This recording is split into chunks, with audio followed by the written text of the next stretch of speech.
Yang pertama tuh nabung 10 juta dulu, bro. Ya. Nabung 10 juta dulu. 2, lunasin hutang-hutang kecil kecuali KPR. Gue kasih pengecualian ini KPR. Kalau udah terlanjur kena jeratan, kecuali lu Alfian kerja sini lunas kan? Iya. Nah, Ya, kecuali lu Alfian mau lunas ini dilarang riba. Iya, kalau di sini dilarang riba soalnya. Jadi lu harus lunasin riba yang kecil. Contohnya apa? Kartu kredit, bro. Yes. Kartu kredit, utang-utang sama orang itu beresin. Ya, itu lu kayak tangan lu pegang bara gitu, panas. Jangan ngutang buat mobil. KKB bahkan boleh dilunasin dulu. Ya. Tapi kalau KPR memang agak sulit kan, bro. Gak semua orang punya income. Jadi kecuali KPR, lunasin semuanya dulu utang. Itu nomor 2. Nomor 3. Jadi hutang itu di atas bahkan dana darurat, teman-teman. Ini jangan salah nih. Orang ada yang ngajarin dana darurat dulu baru utang. Salah itu. Iya, salah. Utang dulu kecuali KPR karena besar sekali. Mungkin mereka nggak bisa selesai. Karena gini, bro. Hutang kartu kredit atau hutang yang lain-lain itu ada 33% setahun. Ya. Jawabannya investasi itu sulit sekali 33% setahun. Pasti. Jadi lu pasti kalah. Ngalahin ribanya nggak bisa. Bener.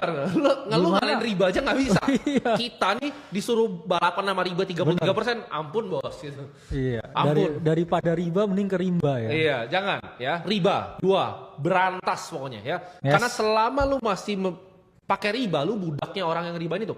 Karena hutang, misalnya gue hutang sama bro kakak. Ya. Hutang gue itu adalah asetnya dia, makanya namanya obligasi kan. Yes. Hutang gue itu adalah asetnya orang lain, gitu. Jadi jangan jadi budak orang lain. Kalau gue berhutang sama bro kakak nih, bro kakak utang nih, udah gue jadi budak dia. Iya.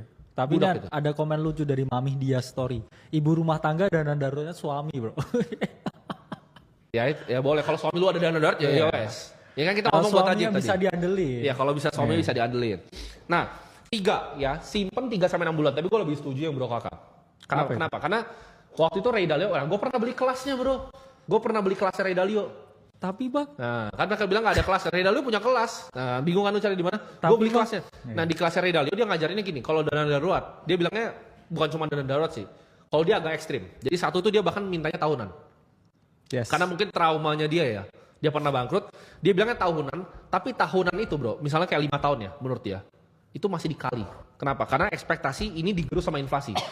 Jadi dana darurat Ray Dalio itu dia berekspektasi untuk digerus sama inflasi.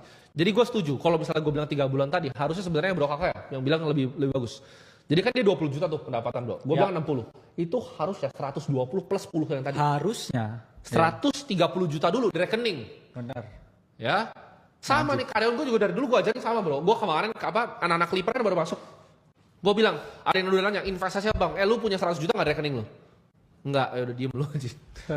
Ya, tangga nomor 3, dana darurat. Ya, tangga nomor 4, minimal 20%.